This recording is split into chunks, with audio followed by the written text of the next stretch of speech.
Fantastic. Good evening. Welcome. My name is Anthony Anaxagorou. I'm going to be leading the next hour talking to Emily Berry and Jessica Traynor about their respective books. I'm very much looking forward. I have my notes.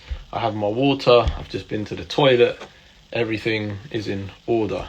So let's get Jessica on first, if she is here. Where is this one, isn't it? Let's see if she's in here. I've got a stand for my phone, so hopefully things are. Let's see if Jessica comes on. I hope you're all good. There she is. Hey, how are you? I'm all right. How are you? You all right? Yeah, not too bad, not too bad. Everything kind of suddenly opened up again here about 3 days ago, so the whole country's gone mad. Oh, everyone's back out running around. Yeah, like with no warning after kind of years of caution, it's just like go out, go mad, go insane. So I've been hiding in my house, but I'd say everyone else is having a great time. That's good. That's what you want. That's what you want. All right, let's get to it because I've got a lot of stuff that I wanna ask and I wanna get through. So congratulations on the third book. It's a great thing. Really fantastic Yeah, collection. difficult third album.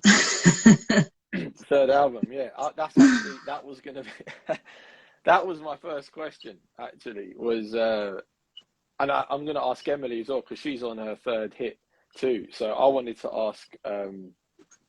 As you know what, let's start with the title. Let's talk about Pit Lullabies and why the title. Yeah, that's a funny one, all right, actually. I suppose I think it was a couple of years ago I was reading Rob McFarlane's last book, Underlands, I think it's called. I should have checked this before talking about it, but I came across this this kind of anecdote in the book about a mine in Wales, I think, where people have just been driving and dumping these old cars in this mine shaft. And these cars kind of go down and down and down for miles, and the further you go down, the older the cars get. And I suppose I started to kind of think about that, and it just seemed like a really interesting metaphor. And I had also kind of recently had a first child, and was kind of struggling a bit, although really it was kind of only after the fact that I realized this, like a lot of people, but struggling with postnatal depression, a really, really heavy workload and loads of traveling by night for my job at the time, which was, I was working like full time in a museum, and I was also judging these theatre awards in Ireland, which meant that I had to go and see basically over 150, 160 shows during the course of 1 year, on lots of public transport. So lots of journeys by night, postnatal depression, cars in mines, and it all kind of combined to kind of create this kind of theme that ran throughout the book of just kind of writing from a dark place,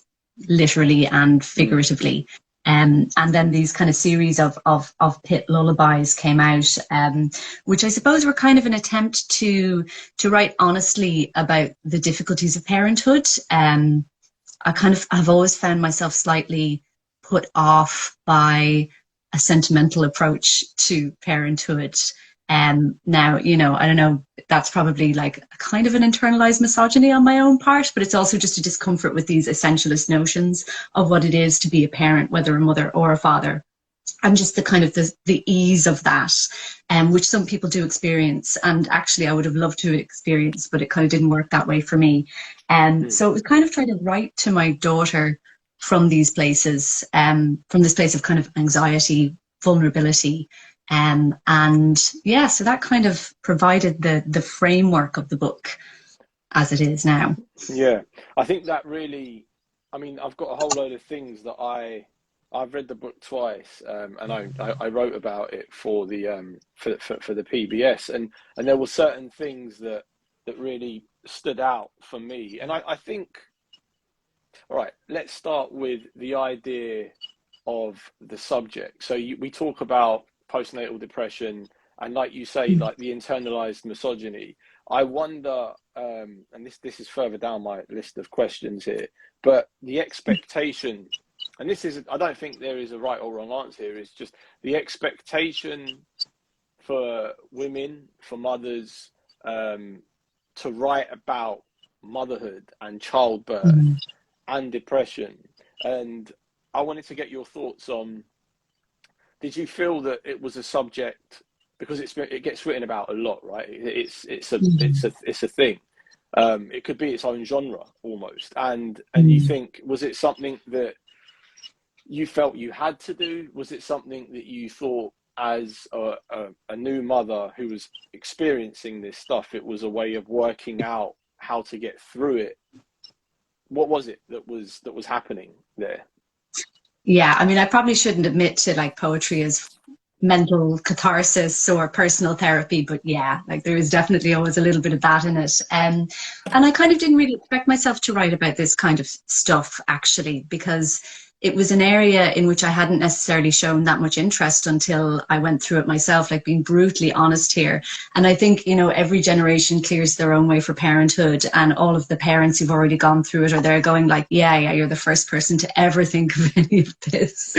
But I kind of did find I did find myself working from a place where I didn't necessarily feel that the experience that I had been represented a lot, which is, I think, a feeling that goes with things like postnatal depression and feeling isolated and alone and vulnerable anyway. But it was something I was only ever interested in writing about. I thought if I could come at it from a slightly different angle, and yeah, I kind of hope that's what I've done. But it's a really different experience for me, Anthony, because like the last two books would have been far less personal in a sense, you know. I mean, the last book in particular, I was dealing very much with looking at the kind of the intersection of my family's fortunes and the development of the Irish state over the past 100 years. So that was kind of a book that was much more, you know, political with a big P. Whereas this book, I mean, I hope, and I'm always interested in writing politically, that there is a kind of a political side to this, but the personal nature of it is kind of a new thing for me. So that was interesting, and it will be interesting over the next couple of months to see how it feels to share that stuff with people in the world. Yeah, and I mean, I think for me anyway, like, you know, I'm a man, and I won't experience a lot of the things that you outline and that you kind of address in the book. I'll never experience. Like, it's beyond me. But I feel that there was so much, and again, I think it's interesting. There was a lack of bathos there, but there was also that kind of resistance of sentimentality. And I was trying to work out the texture of the poems, and I think this is a question that I have down here, but I think because they're localized, and I wanted to talk about the locale. Like, I wanted to talk about where they're very social poems. Like when I spoke to Jack Underwood, and I spoke to a few others, they write quite asocial poems. Like, you don't know where you are. But I think with your ones, there's a domesticity. There's an anchoring to the kitchen, to the park, to the pushchair, to the street, and I don't know if that is what, again, resists that kind of ostentatious, sentimental, kind of, I don't know, saturated line that you get with poetry that is sometimes overwrought and is pandering too hard. So I wanted to ask about your relationship to the environment that these poems were made. Yeah, that's a really interesting observation. And yeah, I kind of, as you're speaking, I was thinking about it, and I think a lot of it is to do with the notion of, like, especially in early parenthood, and especially, you know, I like to talk about parenthood rather than just motherhood, but this is quite specific to motherhood. Like, you are trapped and tethered to these places that had been a kind of a refuge before, you know, like you want to go home to your house, you want to go home to your family, and then, you know, in early maternity leave, you're left on your own with a tiny baby for like 6 months, and all that you have is the buggy and the park and the kitchen, and all of these places that, you know, had been a refuge before become prisons in a sense. And yeah, so a lot of the work is very tied to those places, kind of out of a lack of choice, really, you know. And I think we talk a lot about how in kind of non-Western societies, you know, child rearing is not kind of, we're not isolated the way that we are here. And I would say this about mothers and fathers, you know, in other communities, there's a kind of a sense that a child arrives and family arrives, and people share the child rearing business with lots of different family members. Whereas kind of here in the West, in late stage capitalism, it's just like, oh, congratulations, here's your baby, now stay in this house for 6 months. And it's insane. And I mean, obviously, like, it's one of those things you're afraid to complain about, because like maternity leave is one of the best things that we have in terms of, you know, like a break from this relentless need to consume and produce and everything like that. But the notion that it can't be split between parents is just mad, you know. And like I do still have this reaction of like, why the hell should I have to sit here with this baby for 6 months? Like, how is that good for me? How is that good for the baby? I'm ranting now, so I will stop.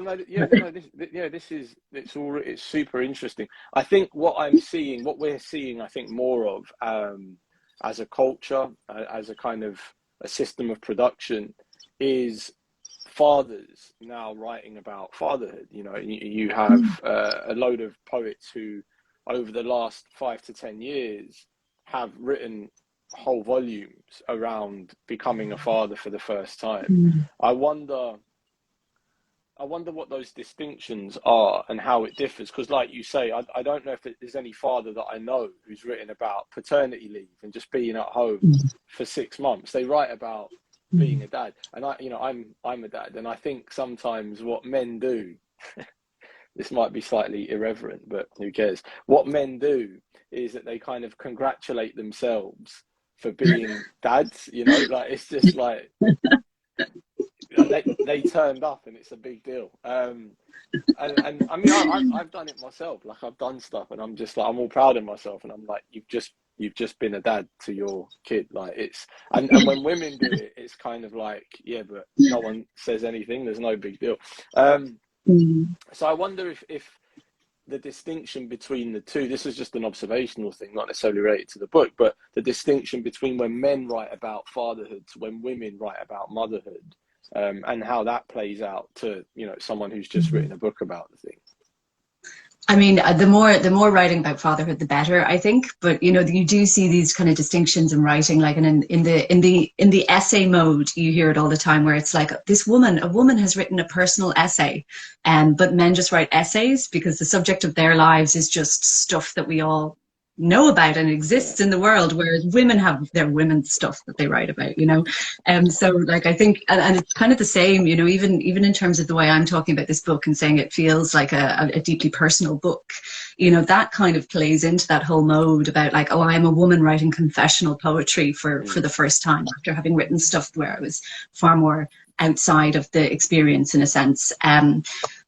You know, but like, it's not really confessional poetry, it's just poetry about your life. And I think confessional poetry, it gets, I think as a term, it gets used a lot more about women's work than it does about men, for the same reason as the distinction I made between the essay and the personal essay. So I think, you know, normalize writing about fatherhood. You know, I think it might not be the best way to correct the issue, but it is our way, so I'll take it. Yeah. I mean, I think also like that kind of touches on the subject of sentimentality, right? Because sentimentality is such a gendered kind of style within language, and it often, you know, it refers to women. In what's ironic is that, you know, in the 18th and 19th century, it referred to men, whereas now, it's after modernism, it now refers to women. And so I kind of feel that the fact that you resist sentiment, and it didn't feel gendered in that sense, it just felt gendered in that the speaker was very much rooted or anchored in a role. And I think that's what I found really compelling, was the way in which you managed to do that kind of thing. Could you, right, the next section is how you managed to balance. And I think balance is the key word here, but how do you manage as a writer? This is just, you know, a thing that you could expand on, but how do you manage to balance the condition of being a mother with the act of, or the action of making poetry? How do you balance the two I can't believe, oh my God, Anthony, you're asking the question that men are not allowed to ask women. Like, how do you balance your... No, I'm sorry. sorry. No, I'm sorry. I'm flagging you off now. No, You said it in really fancy terms, but like, I know what that...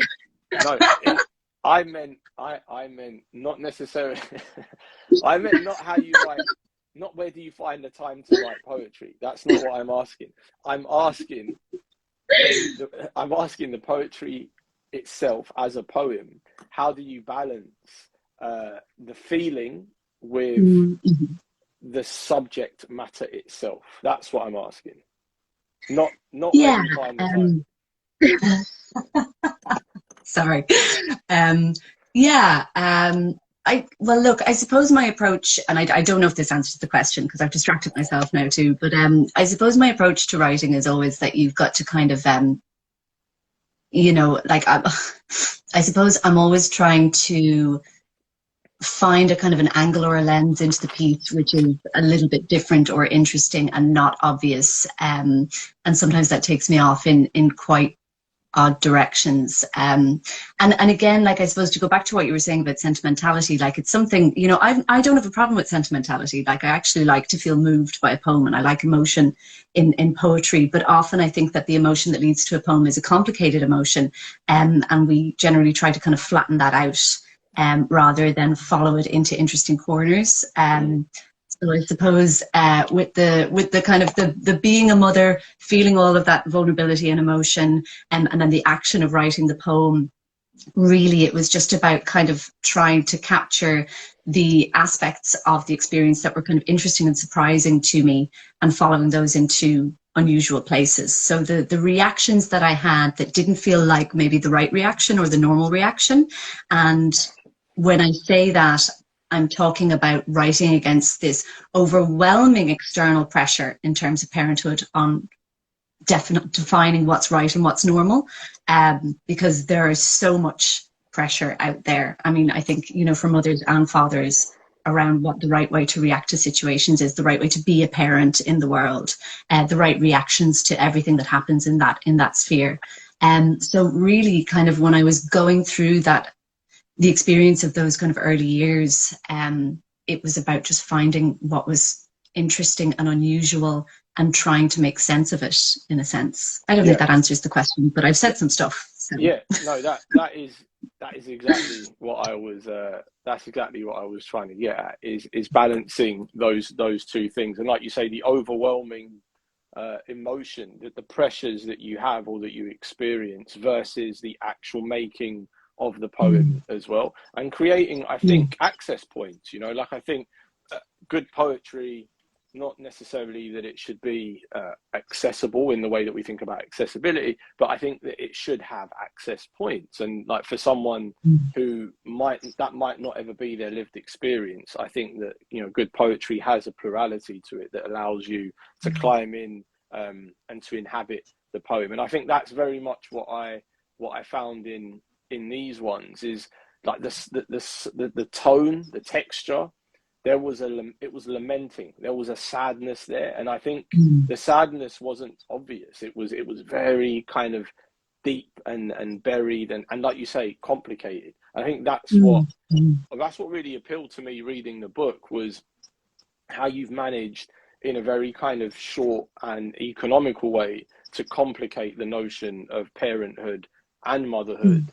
And also, like, the external world as well. I mean, the sections of the book where you talk about someone who hasn't been out for a long time, which kind of makes, the external world appear like a whole thing, like the way that you create that scope by domesticating the poem and having it work just in the house. The outside world becomes a huge appeal. Good work. Very great stuff. Very, very brilliant stuff. No worries. Those are my questions. We've covered them all. The only one we haven't done, I just will start with, how did you find writing the third collection?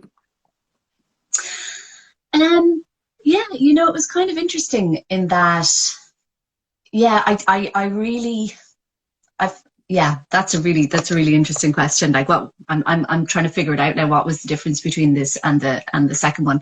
I think kind of more of a sense of confidence in following my own instincts, and allowing myself to write something that felt like a concept album, because I'm a music nerd, and that's the kind of thing that I enjoy, and not necessarily trying to fit into any of the boxes that I might have been put into by reactions to the first two collections. You know, like the first collection was very lyrical and, you know, full of kind of very regular forms and very well behaved.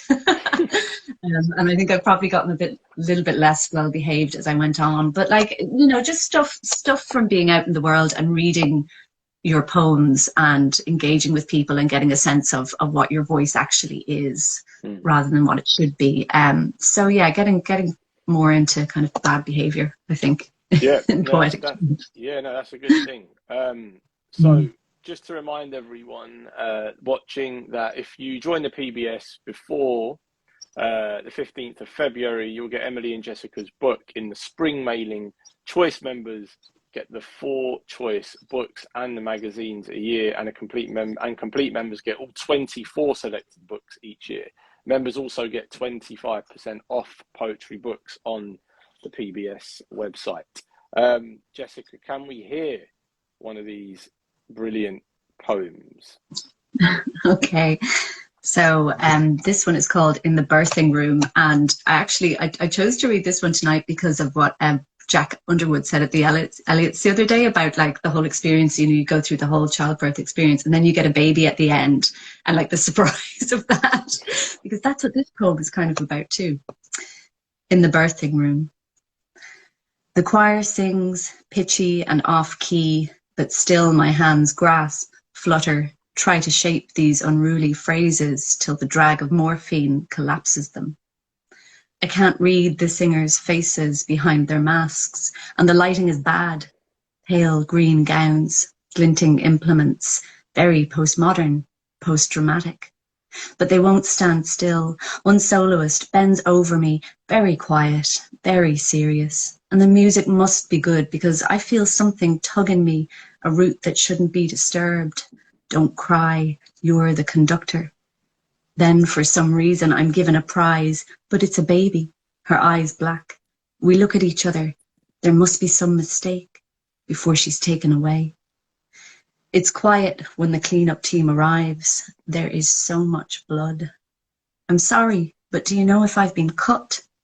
Of course you have, they say. Fantastic.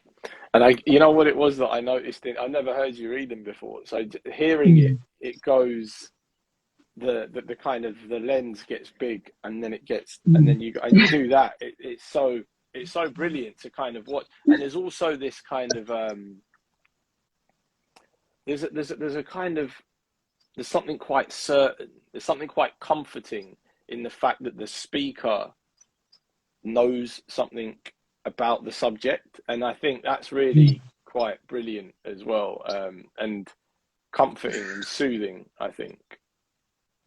Cool. Soothing is a new one, and I'll take it. Thank you, Anthony. Take it, man. Take it. We got time for one more if you wanted to do one more, if you had one more in the tank.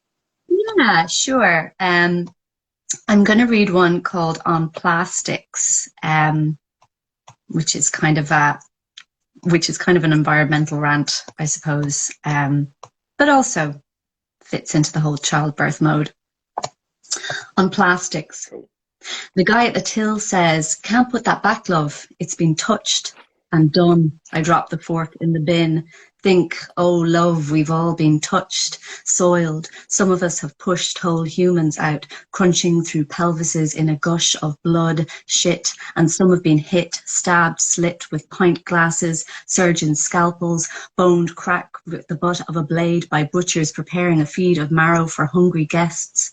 We've touched ourselves, our screens, each other on screens, till bacteria trails we've traced grow verdant. And when you claw voluptuous loam, allow worms, leeches, beetles slither your arms, you'll find beneath it all that fucking pristine plastic fork, outlasting all our snot and puke and tears. Fantastic. That's great. Yeah, and how the two manage to talk to each other, is childbirth and plastic is really quite brilliant. The one I wanted to, I don't know if we're going to have time, but I wanted to talk about the idea, because I know that you're trained in theatre as well, and you've worked in the theatre world. The idea of and how what voice plays in a poem and how you use dialogue, what he said, she said, but Yeah. alas, we don't have time. But it's been amazing. The book's out in March, right? Yeah, towards the end of March, I think the 23rd or 24th. Yeah, exactly. Towards the end of March, it's on Bloodaxe. I don't have a copy. Usually I have a copy to hold up, but it's not in the world as Neither of yet. do I. It doesn't exist. It's a concept as of yet. It's all an idea. But yeah, it's been amazing talking to you, Jessica, and hearing you read as well. So thank you very much for your time. All right. Take it easy. Take care. See you later. Take care. Bye. All right. Let's see if we can get Emily Berry in the mix now. There she is. Let's see if she comes on. Top up my champagne glass. There she is. Hello. Hello, Can you hear me all right? Perfectly. Yeah, you got the good headphones in. Yeah, it's all good. Nice one. How are you doing?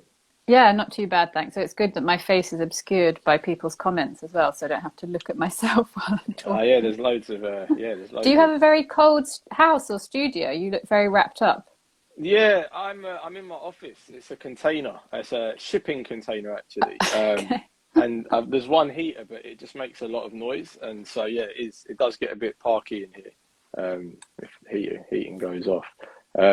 Yeah, congrats on the book, on the greatness, on the brilliance of Unexhausted Time. How are you feeling about it?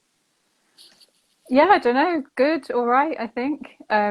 It's sort of that weird bit where it's sort of, well, apparently I think finished copies maybe arrived today at Faber, but I haven't seen it yet. So yeah, we'll see. Hopefully it's out there now. So yeah.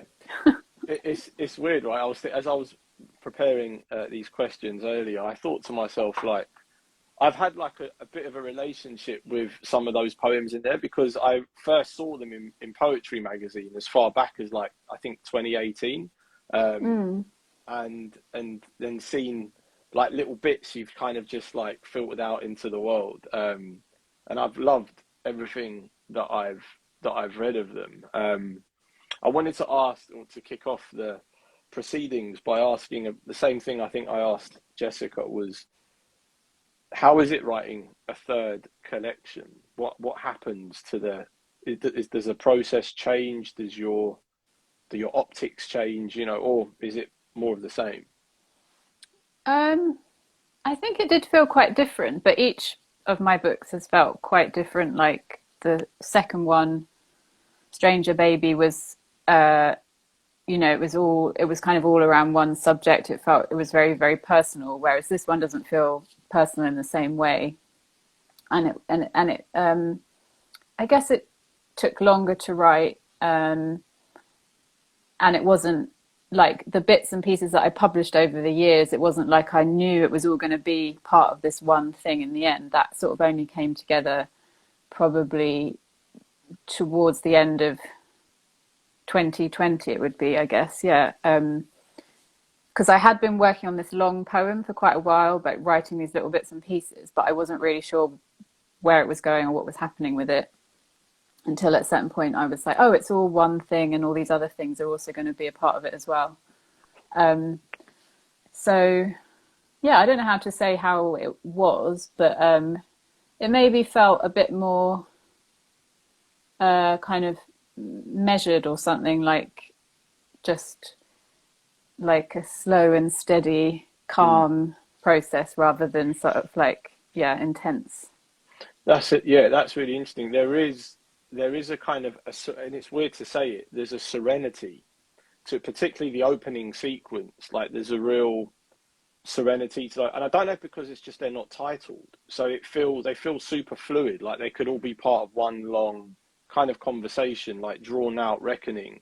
that I found, and those are the ones I think were in poetry in the early days, and I started to really like think about them and get into them. But I noticed also, I was talking about this with Jack as well, is that you've kind of embraced in this one, I felt it's a lot more weird, like it's more strange, it's more curious, it's more playful. I think there's more moments of like high lyric in this, the aphorism, like all that kind of stuff that I think before, maybe for me anyway, like the previous collections were more psychological, like they were working in a more psychological space, whereas this one, it feels very much in a world, like immersed in a world, and a very distinct world as well. Well, that's really interesting. I mean, I wonder how, I mean, I guess one of the things for me, I feel the book is sort of about is, or that I was attempting to capture, is what it's like to be alive. I mean, like, that sounds like a very like grand thing to talk about, but like physically and emotionally, what does it feel like, and how do we put that into writing? Like, you know, if you're like walking down the street and it's a warm evening and you feel the warm air on your skin and like you just feel I'm alive or something. It sounds but or like the opposite of that, if you know you're feeling really awful and physically or emotionally, and so I suppose that is psychological in a sense, but I'm sort of maybe more thinking about like a physical feeling, or sort of, so I don't know if that's sort of what's in there. Yeah, they feel more atmospheric, and like there's an ethereality to them, I think, that I really love. Like I love poems that create an atmosphere or create an infrastructure that allow for thought and feeling to happen, as opposed to having like these kind of concrete signifiers that move into or push the poem into a particular space. And I think I love the freedom that I felt as a reader I had in that, and there was a curiosity, and I think maybe it's paying attention to the fact that I'm alive, and there was the sense that these aren't really questions, it's just me gassing you, but there were that's fine, carry on. I have got questions here, but there were moments where it felt the speaker was overwhelmed, and I loved that. Like, I love the feeling of feeling overwhelmed inside a poem, and I think hearing you talk now, it makes perfect sense, because the idea of being alive, like you say, it's a grand statement, but when you really break it down what that means, if you're sensitive to this kind of stuff, it can very quickly overwhelm you, and I definitely got that sense, and it was very enjoyable as a kind of reading experience. Yeah, I mean, that's what, I don't know, I can't remember who it was who said this. I read it somewhere that like what it is like being a poet is like if you feel like you're going to be overwhelmed by your feelings at any moment, Yeah. that you could literally die of your feelings. Yeah. And I suppose that's maybe what I'm trying to convey in some way. Like, but the book is meant to be about life, not death. Like, I noticed one of those things, you know, where you like do a count to see how many of a particular word there is in a book, and this one has the word life like really frequently, like 25 times or something. So right. I felt like that must be a good sign. Like my last book was mainly about death, so I'm hoping I'm moving forward into a more hopeful zone. They all have, I think all of your books have like a big existential remit or mandate that they kind of work around, and it is either life or death. It's interesting that you know the two big ones, and I think there's so much with this one. I felt again like we go into that space of like there was a lot of thought. These are very thoughtful poems. Like there was a lot of philosophy and a lot of thinking happening, and like that meditation maybe is the right word. Like they felt more meditative, more inwards. Which was great. Right, let's get on to some of these questions, because actually we've done that one. All right, this is one that I've wanted to ask since I first started reading you many years ago. The pronouns, and I think I've spoken to you about this before, but I've never met anyone that writes in this country that uses pronouns or deploys pronouns in such a meticulous way, with such kind of care and concern, but also they're so compelling. And I guess I want to know how you do it. Like, how do you have these pronouns, these yous? Like, you point it's a bit like John Ashbery, only he can really see what he's pointing at, but you're really compelled by the way that he points. And I kind of like that about your pronouns, like how you. So I was wondering if you could talk a little bit about your relationship to the addressee of the poems. Okay, so do you mean specifically you, the Yeah. you? Yeah. I mean, I suppose it varies. I mean, who who am I talking to in a poem? Like, I guess on occasion you're talking to, a person in your life that you're using some autobiographical material or whatever.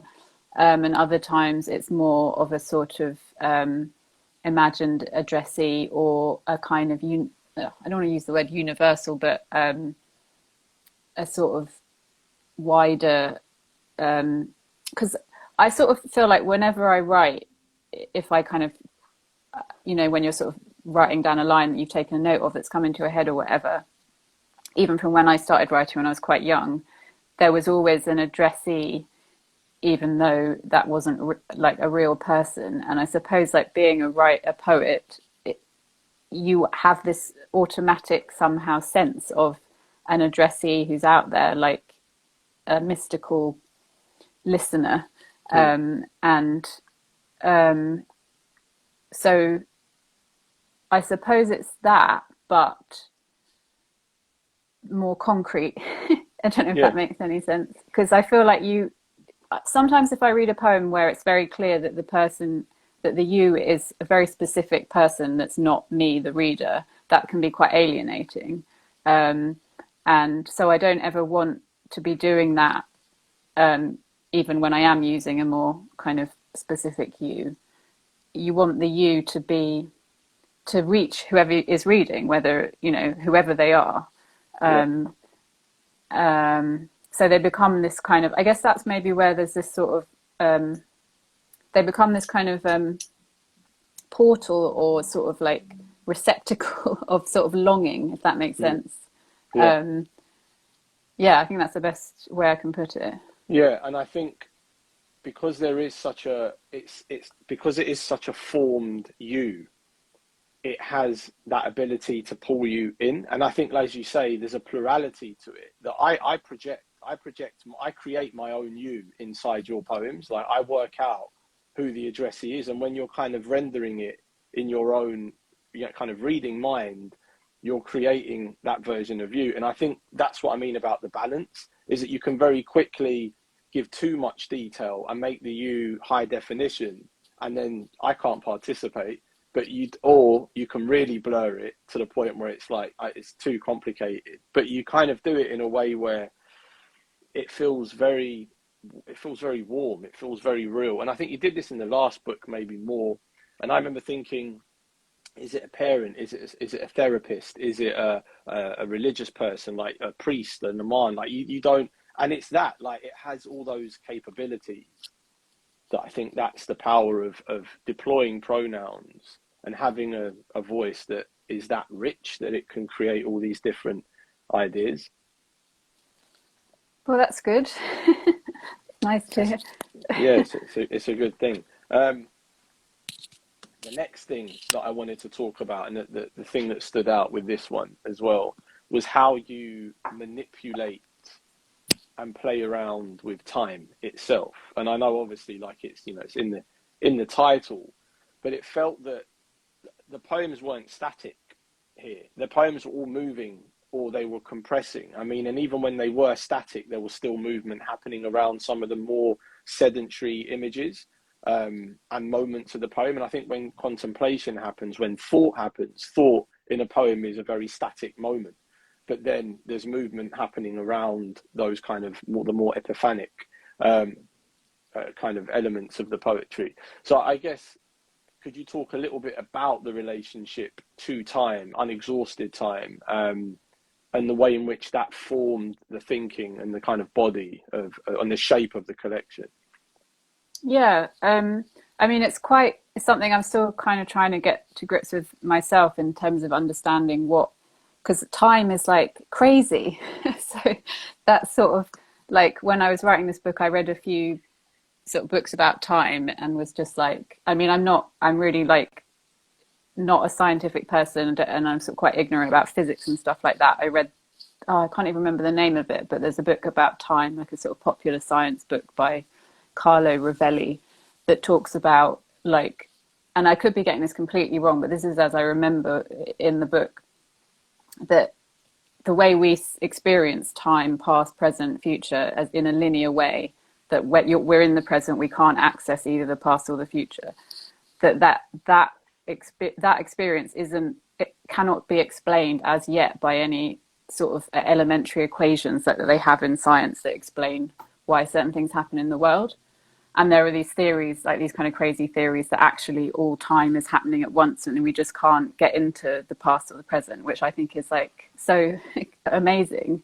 And in a way, that's how one experiences it in the mind, because like you can be assailed at any moment by like a traumatic memory from like 30 years ago or whatever, and it feels like it's not necessarily, it feels like it's happening now, although I think it can with PTSD, but it feels very present, and the future is something that one is constantly worrying about if one is an anxious person. So I guess I was thinking about that in the poems, and how the poems are sort of trying to embody that, I suppose, that like there is no linear time in these poems, and like in terms of even ordering them, you don't have to read them in any particular order.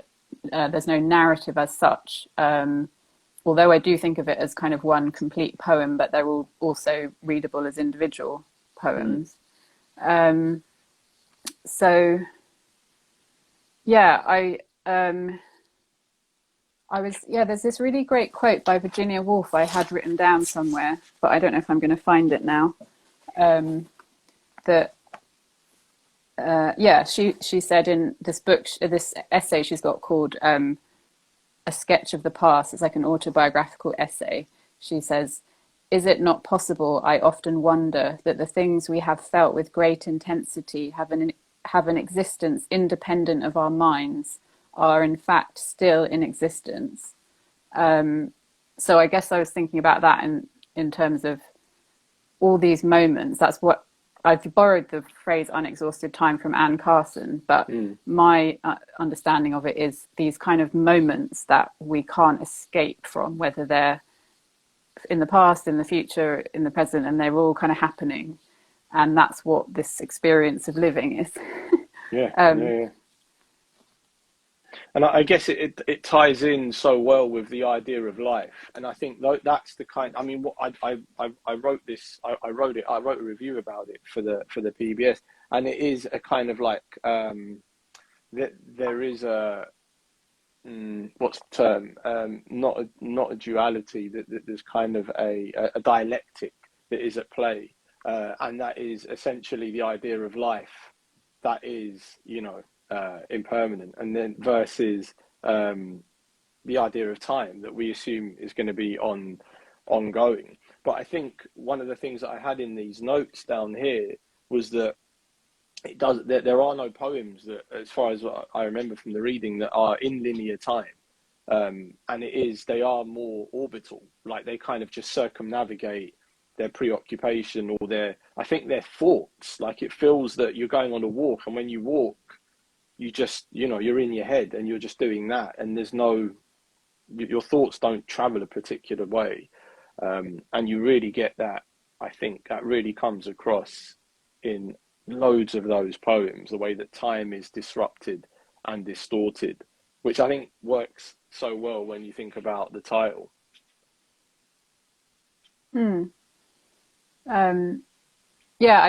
Time is such, I feel like you could talk about time forever, until the end of time, but will time ever end? We don't know. It will for us at some point. Yeah. Sadly. unfortunately. But I guess, what was it that I think Maya Angelou, my mum's got this thing on her fridge, like it's a Maya Angelou quote, or maybe it's my auntie. Someone's got something on the fridge, and it said it's not. We don't remember time, we remember moments. And I think it's, you know, when you get to a certain age, and I was listening to this, you know, the famous Louise Glick line where she talks about, we look at the world once in childhood, the rest, was it through memory? And I think that there is that with this book. There's a perspective, there is a hindsight, there is a moving backwards and forwards. Like you said, the past, present, future. Or if everything happens at once, what do you get? You get a poetry that is essentially overwhelmed and that is ecstatic, almost euphoric with life. Like it can't believe it's alive, and it's having this lived experience in a living body, knowing that it's all going to end. Yeah. It's wild, Wow. man. Yeah, it's wild times.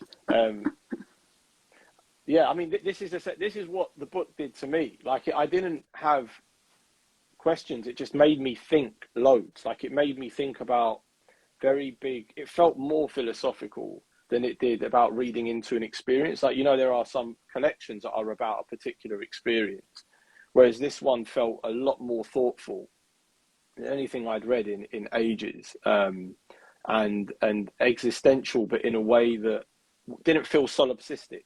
That's what I want to talk about. The idea of how you move out of solipsism and you make sure it's not a poetry that navel gazes or that looks down. And I said this to Jack as well with his book. I found it was the same thing. Like, the poems are very much anchored in a particular experience, but they never fail to look up.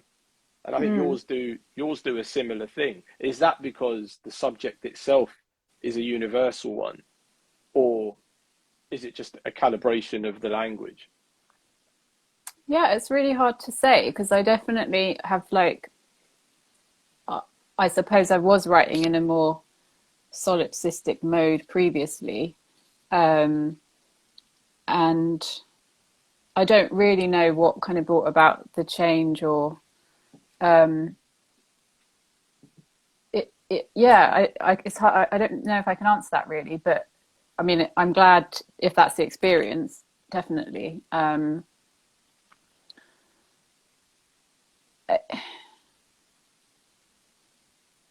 It's probably just to do with, like, the difference of, like, what is being focused on, like, because yeah, I think that's you know, it's the lens. Yeah, it's the lens of the poem, and I use that term a lot. I actually got it from Carl Phillips. He talks about the camera work of a poem, and I think, you know, it's a similar thing where you put the lens, where you put the focus, and what that does to how the poem can push out, which I think is there. But I think there's a richness, there's a lyricism, a buoyancy to this collection that just makes it very, like, digestible, very readable, actually. Although I think it's stranger and more curious than the two previous ones. I found it, and I don't know if that's just my poetic maturity and me growing older as a reader, but I found it a lot more readable than, and I don't know why that is. And obviously, you know, you don't sit down to write a readable book. You sit down to make some poems. Yeah, that's always a kind of curious. I don't know how people know if something is. Does an author ever know if their book is readable? I mean, I'm glad if that's the case, because I was a bit worried that it was, like, a bit in this sort of high fanciful register, and people would just be like, what the hell is going on here? And many people may still feel like that, and that's their prerogative. It's interesting what you're saying about camera work, because I was thinking a bit about, like, the book is in some places influenced by this Chris Marker film, La Jetée, which is a short film made up of still images with a voiceover. And it's about weird sort of time travel. And sort of sampled some bits from that voiceover in the poems, and I was kind of thinking that there's some way in which I'm trying to, that the poems are a writing version of like still images with a voice around it, that but that's not something I was like consciously working on. It's just like a sort of link that came to mind when you were talking about the lens. Somebody just asked, was it weird writing about a life themed collection during a pandemic? But you started writing these before, isn't it? You said you were working on them for some years. Yeah, I guess I probably started I guess maybe 2018, but yeah, I guess maybe at least a third of it was written during the pandemic. And it was actually then that it all kind of started to come together. And I think maybe it wasn't weird, because it was actually like a time when, like, I'm someone who I'm quite a homebody, and for me, like, not being able to travel or whatever was not a big loss. Like, I like spending a lot of time around my local area, and that's what I do normally. But I tend to be most like, I think of poems when I'm like walking around. So I did a lot of that, I guess, during the last 2 years. And that kind of focused me in on that, on like just thinking about being present. Like, I guess there's also the sort of like Zen thing of like being in the moment and like noticing stuff, like noticing things that you don't notice because you're too busy, planning your next activity or whatever. So it actually worked out quite well for me. Not for the rest of the world. But and it's interesting that you said that you work out a lot of your poems whilst you're walking, because they have a kind of motoric feel to them, like a kind of like a pushing out and a meandering, maybe like a kind of movement. And there's a movement there, but it's not a kind of conventional movement, A to B to C. So yeah, it is quite extraordinary how it all comes together. And I was going to ask about the kind of miscellaneous works. I know at the beginning you started saying that they were just, like you started writing this long thing. And I saw somebody on Twitter actually the other day say, why can't we have collections that are miscellaneous? Why do they have to be focused and concentrated around a particular set of subjects? Why can't they just be, I started writing in 2017 and I finished in 2021, here you go?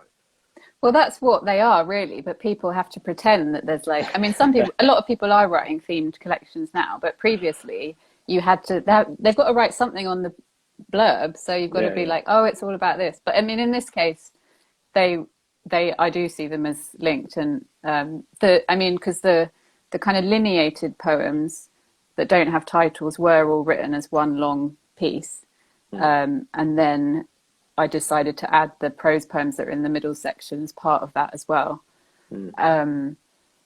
So yeah, but you totally can, to whoever asked that, write miscellaneous collections. That's what people have been doing since the dawn of time. Dawn of time, and I think it is like a marketing thing, like how do you sell something that is just an assortment, whereas like, nailing it down to 3 things, this is what it's about, and it's just like, nah. So that's why like they love it if you've got a book about like your dead mother or whatever, because you can be like, here's the sob story behind it, and otherwise it's like harder to say anything about it that's not. I think that's what I like about Mary Ruefle, is that it's so hard to pin down what she actually writes about, because it could be anything, to be honest. Like when you read Dunce, it's just an ongoing conversation that just move into so many different spaces and spheres, that it's, I think whoever had to blurb that at Wave, good luck, because I wouldn't know where to start trying to blurb Mary Ruefle. Do you want to read something from the book? Yeah.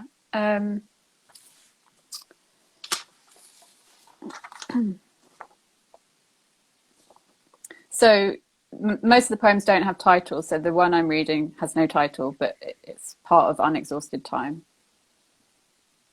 Late summer, this ceaseless response. Prolonged heat made me feel smudged. It was not a bad feeling to be a smear on a window pane, light getting caught on me, then passing through. The eras unfolded unblinkingly.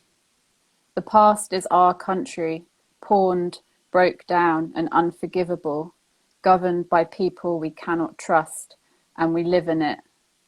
Make me laugh, and I will do anything. Her face looking up at me with such a sweet smile. Flushed from the drink, or maybe the ride. Didn't I say it would be a long ride? Her mouth glowing red and crisp, like the dying end of a cigarette, not out yet. You always loved the girl inside the boy, how that girl can make a boy more boy, just like the boy inside the girl can make her girler, the way salt makes sugar sweeter. She was like an old piano you only had to tread past lightly for a key to ring out in alarm. I too was an old piano. I wanted to say, don't feel so much, but then I wanted to play a tune. Fantastic. Girler. You got girler It's too into much. it, I think man. it's a bit much, isn't it? No, it's fantastic. Girler. Makes a girl girler. That's so good. And yeah, I mean, it's just that, isn't it? It's how it's her sweet smile. Like, you know, it's so big. Like, it's such an expansive pronoun. Even hearing you read it, yeah, it's fantastic. When's it out? It's out in March, right? Yeah, 3rd of March, I think.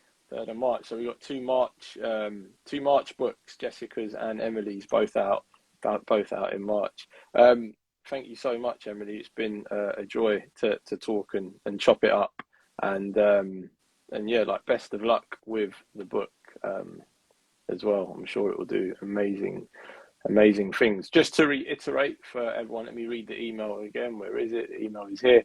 Yeah, so if you join by the 15th of Feb, you'll get Emily and Jessica's book in the spring mailing. Choice members get the 4 choice books and the magazine a year, and complete members, if you go for the complete package, you get 24 selected books each year, and all the members get 25% off all the poetry collections on the PBS website. It's been fabulous. I'm going to go and get an alcoholic beverage. I think it's been a long day. Thank you, Anthony. That was really fun. No worries. Thank you very much. See you, everyone, next time. I'm not sure who we're going to have on next month, but it will be 2 people who will be highly stimulating with some amazing books as well. So enjoy the rest of your evening. And Emily, I'll see you further on down the road at some point. Bye. Take care, everyone. Bye-bye. Bye.